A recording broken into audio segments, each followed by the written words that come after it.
Welcome to another edition of Our City. A few things going around the city of Elizabeth this week. On Wednesday, May 8th, around 10 o'clock in the morning, I'm going to be with the Eport Community Health Fair. This neighborhood health center is located at 184 First Street and does a great job in providing health care to residents who can't normally get to the hospital or travel on their own. On Monday, May 13th at 10:30, I'm going to present a proclamation in honor of Nursing Home Week at Elizabeth Nursing Home, located at 1048 Grove Street. And also during the week, I'll be going to the other nursing homes to wish them well and thank them for their commitment here in our city. And on Tuesday, May 14th at 9 o'clock in the morning, I'm going to be with the Elizabeth Citywide Cleanup. This kicks off in front of City Hall. It's a citywide cleanup event where hundreds of volunteers from the city, county, and private organizations come together to clean and beautify neighborhoods throughout Elizabeth. It's normally been called Slam Dunk the Junk. It's always been held in coordination with Earth Day. This year we moved it to May to get more representation from more of the schools and more of the people throughout our city.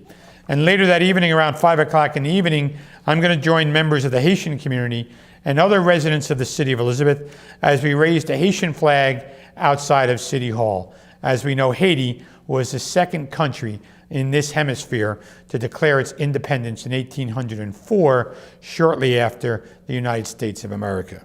So if you need more information concerning these events or any other events, please call our Public Information Office at 908-820-4124.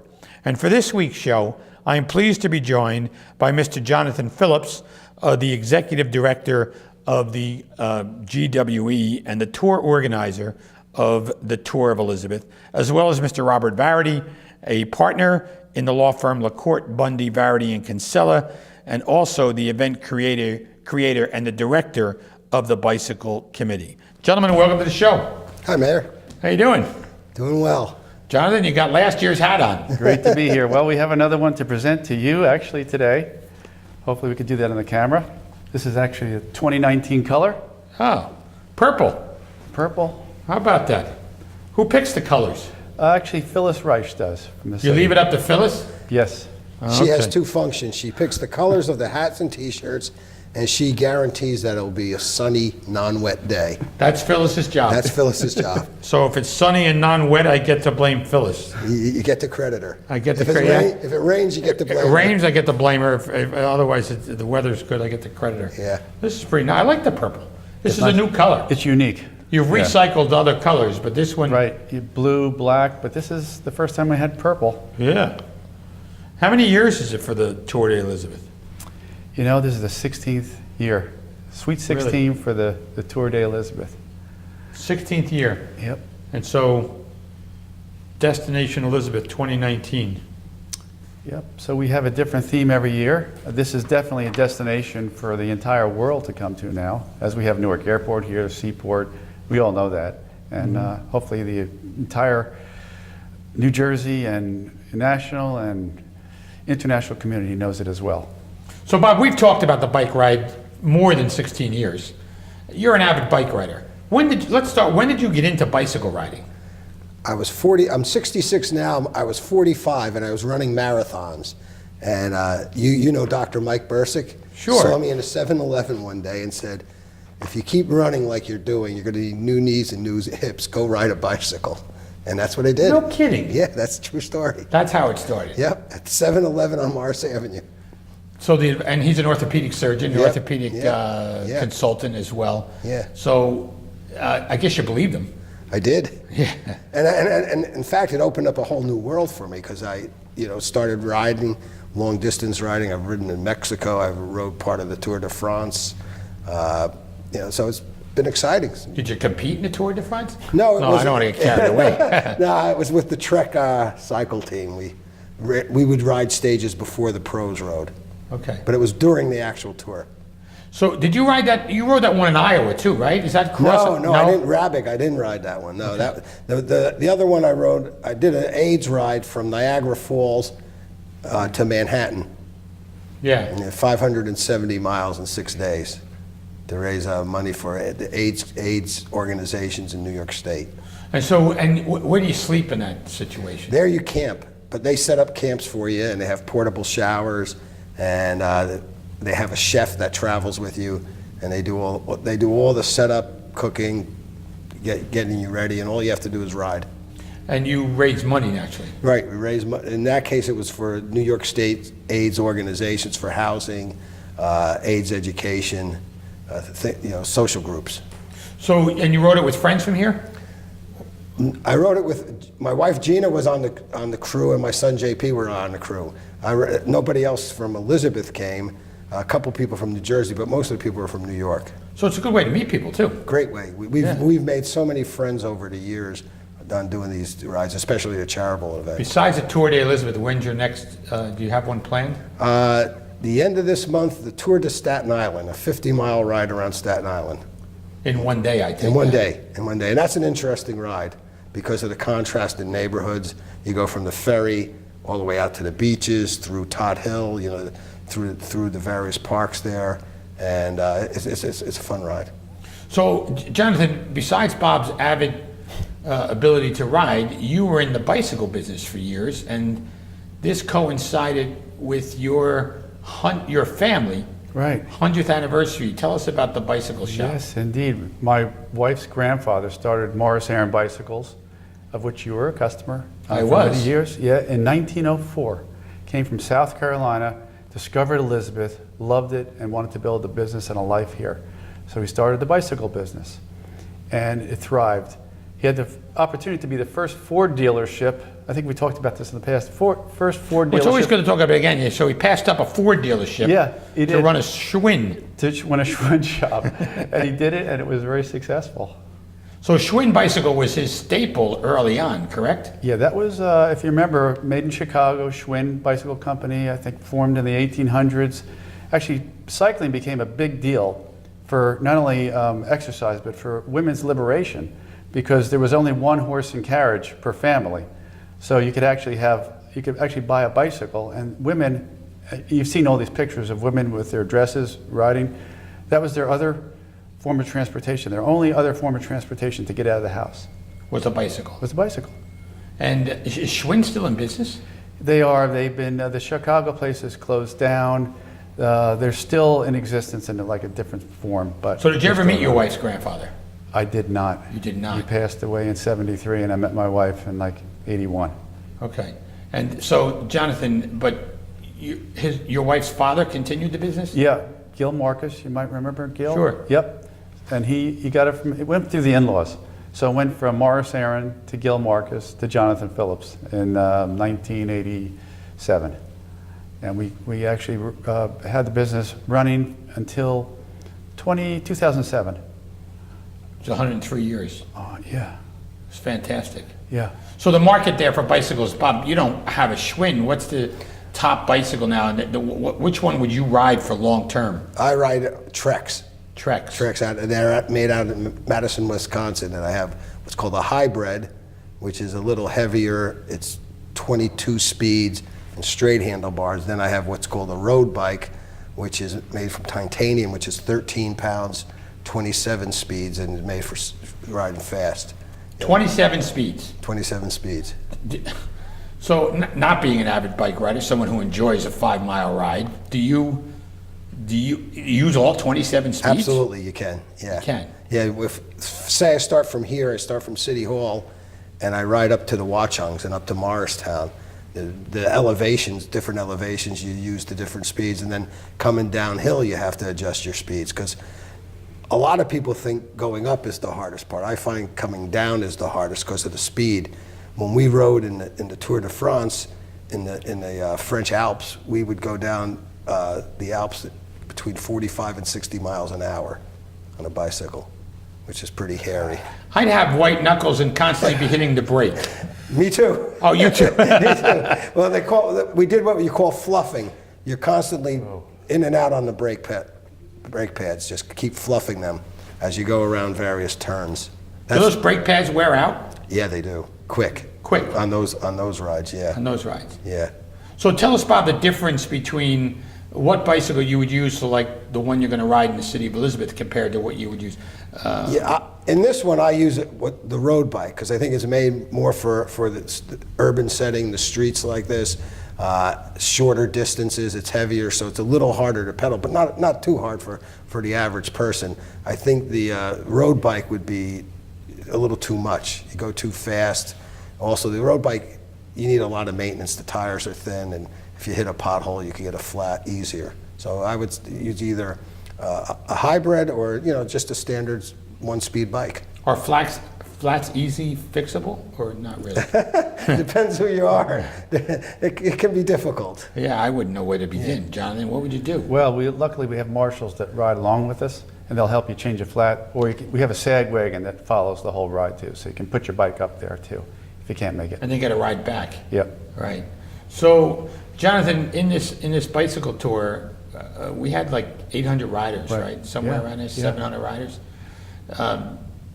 Tell us how it got going. We didn't start off with that kind of number. Yeah, Bob was there from the beginning with me. He can tell you. We had actually the first year, which was 2004, we had 50 people signed up ahead of time. We were kind of sweating it out. We didn't know what to expect. We ended up with about 130 that day. People came out. The weather was nice. The city supported us. They actually had misting. There were misting people. It was like 95 degrees the first time. That's never happened again. And suddenly it caught on. People said, gee, I can see Elizabeth from a different perspective this way. I can get into a bicycle. I can ride around. Oh, I didn't know you had a seaport. People don't know that. Oh, I didn't know you had beautiful buildings downtown. I didn't know the Hearst Tower was once the tallest building in America. A lot of things they find out. And that caught on. And many, many people continue to ride every year, but we have new riders that get signed up year after year. So the marshals are all volunteers, most of them? Yes, they are. And they're prepared to deal with problems. Yep. One of our good longtime friends and riders, Dave Strojak, who runs the EAP, is in charge of the marshals. So he recruits them, trains them ahead of time. And May 8th, we're going to have a pre-ride. We're going to test the route with all the marshals. So, the route. Do you ever take into my suggestions on the route? Did I tell you? Yeah, we listen to what you say, and we're doing the entire trail this year. There's two people we listen to, you and the police. Oh, yeah. We hit the bike trail sometimes too soon, and also too short. So what are we doing this year on the bicycle trail? We think we have it right this time, okay? We're going to go from the new school right near the bridge, which one day there's going to be actually a bicycle route to Staten Island. We'll get more Staten Islanders here. So it'll go from there. We'll go along the entire trail to Broad Street from there. Okay. And are you allowed to tell us what colors the marshals are wearing? There's no secrets here. We're going to have golden shirts. Golden shirts. Golden shirts will be for the regular riders, but our marshals consistently have these orange shirts so that people know to look for a marshal in an orange shirt. Okay. We're going to take a break, come back, and then talk about the bicycle ride through the city of Elizabeth. Please stay with us. We're going to run a few commercials. I'll be back with Mr. Bob Varady and Mr. Jonathan Phillips talking about the Tour de Elizabeth here coming up in May.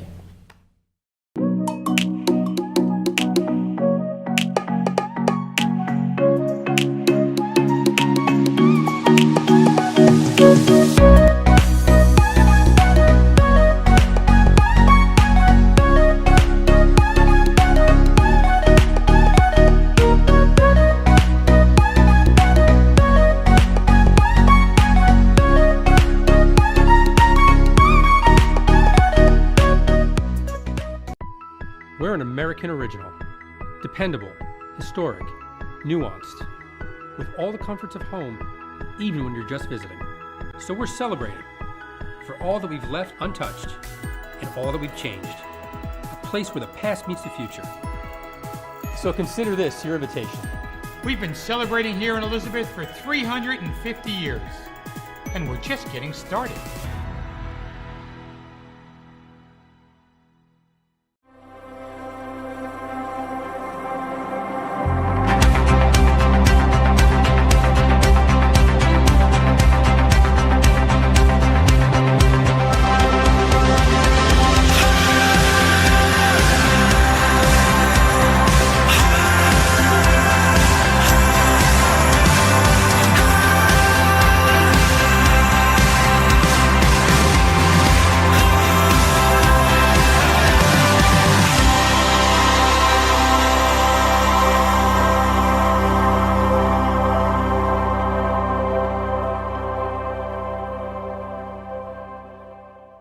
Welcome back to our city, where I'm joined by Mr. Bob Varady and Mr. Jonathan Phillips, talking about the Tour de Elizabeth. So Bob, you're an avid rider.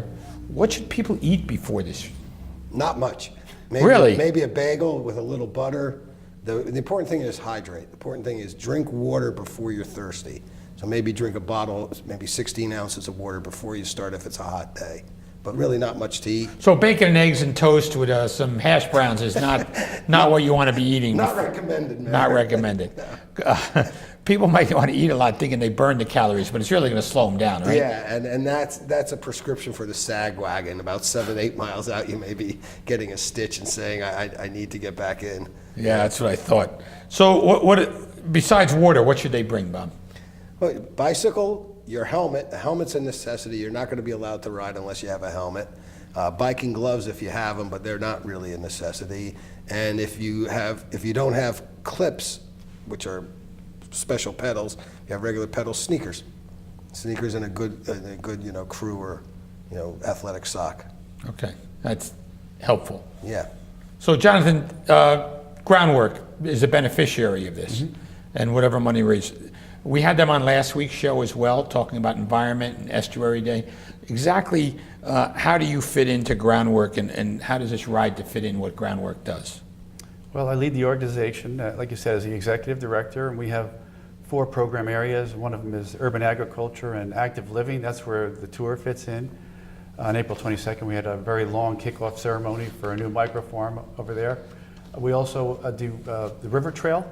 We're very involved in the river trail with the city and county's cooperation. We got that started in 2005, and now we've got about a 1.5 mile river trail for people to enjoy. We've got green workforce initiatives, so we're teaching people how to get jobs in this green industry.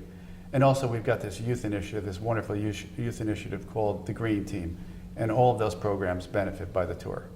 Bob, is there any exercise people should do before the ride? Stretch your legs, your hamstrings, your quadriceps, and stretching. Other than that, No, just be ready to ride. But Bob, there's mandatory stops too, right? I mean, Correct.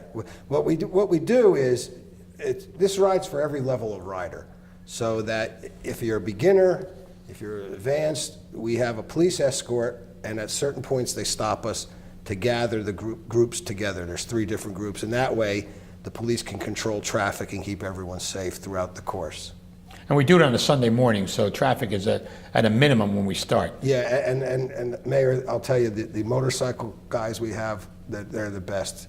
Even at some intersections where it may be busy as it gets later in the morning, they're wonderful in gathering everyone, getting them through the intersections. Like Westfield and Elmore Avenue. Yeah, exactly. That's a big one. It's right after the mandatory stop for a glass of port on my street.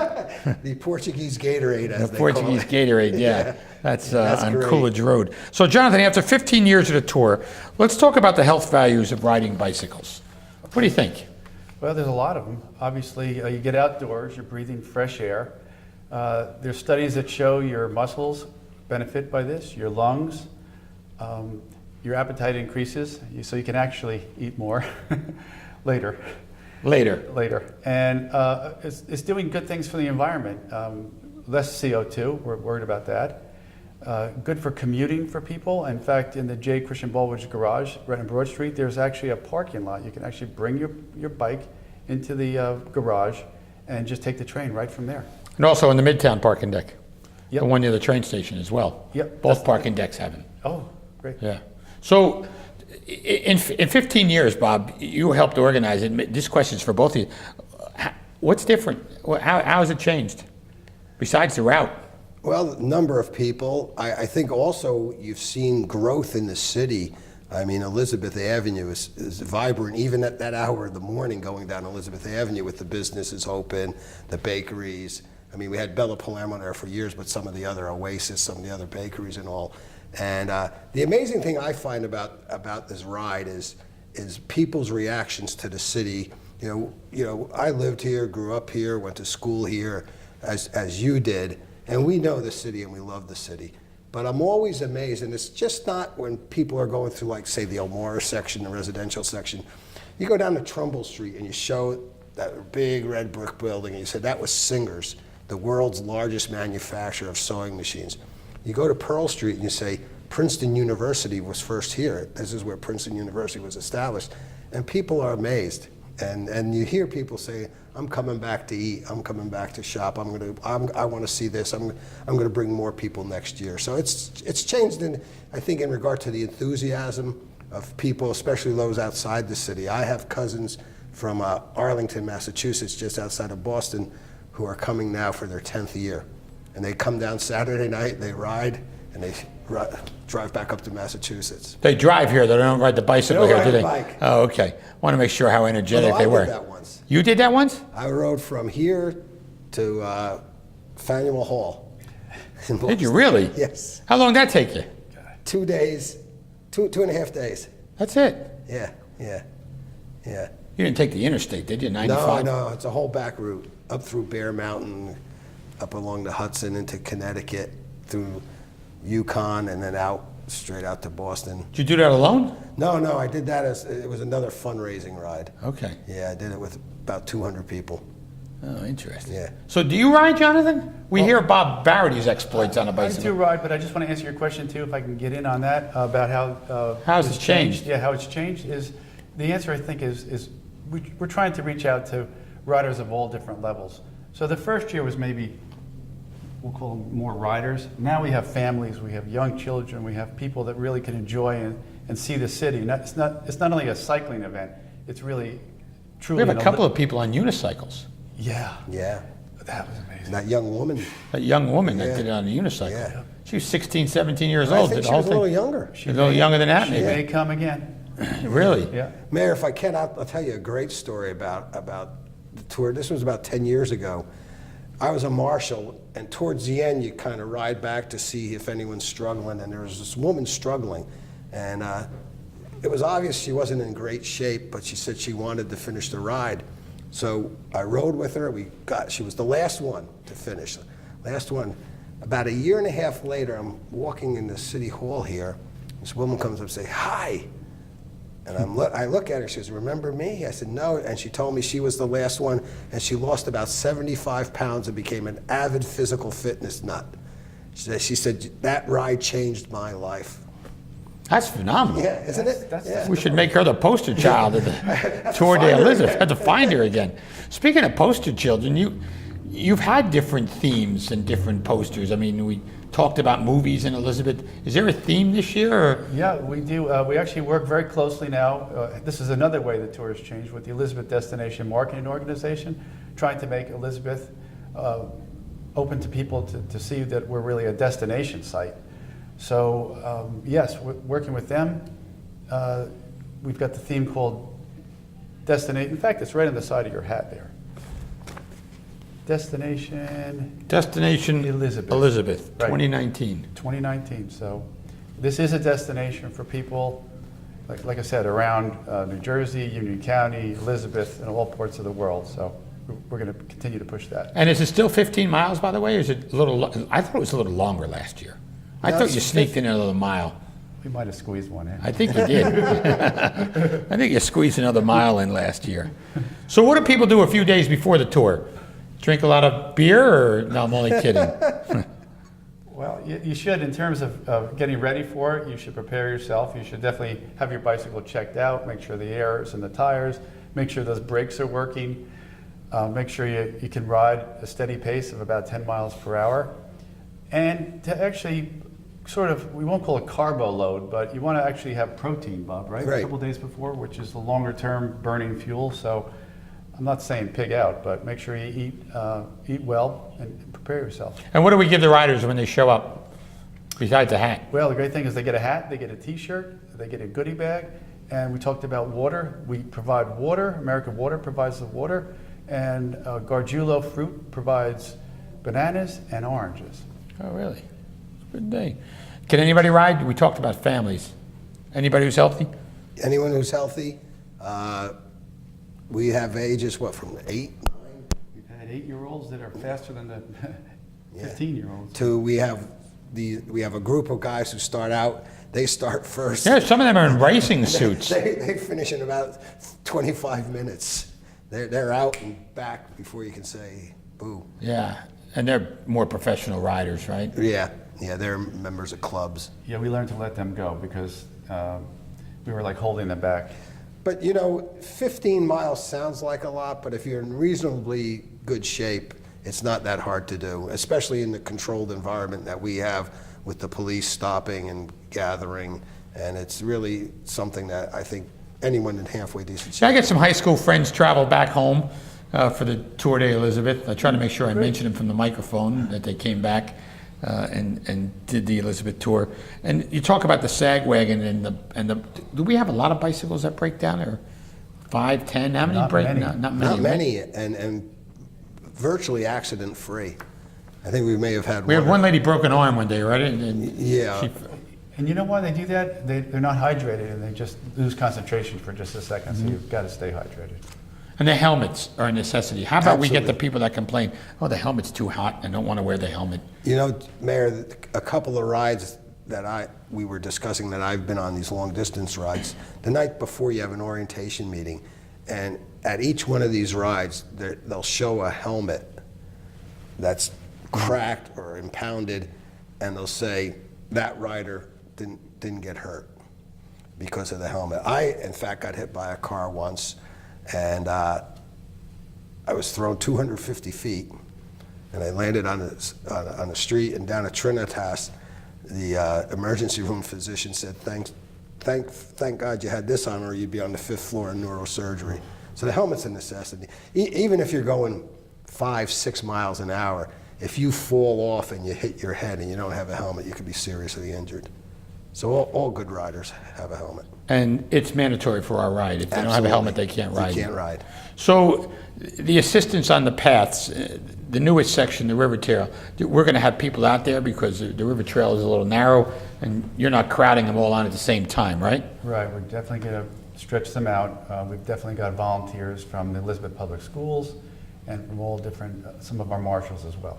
How much is it to ride in the, Right now, it's $25. Again, you get all those, you get the hat, you get the t-shirt, you get the great experience of riding the bike. can you still sign up? You can at www.groundworkelizabeth.org, the city's website, elizabethnj.org, and the Go Elizabeth website, the goelizabethnj.com. Can people sign up the day of the event? Bike. They can. Good question. Yes, we definitely accept people signing up. They can walk up. Well, I look forward to seeing both of you guys in the tour. I ride it every year. I'm very thankful for those mandatory stops, but I do get to have fun, and I get to ride up and down and say hello to a lot of people. So it's a lot of fun. Yeah, good. And I thank you for your work every year, Bob. Thank you, and You're Jonathan, welcome, thank Mayor. you. You're welcome. Our pleasure. For Mr. Bob Varady and Mr. Jonathan Phillips, and the Tour de Elizabeth on May 19th starts at 9 o'clock in the morning. Join us between 7:30 and 8 o'clock in the morning for the pre-festivities where we can have a lot of fun touring the city of Elizabeth. I'm Chris Ballwage, and we'll see you next week on another edition of Our City.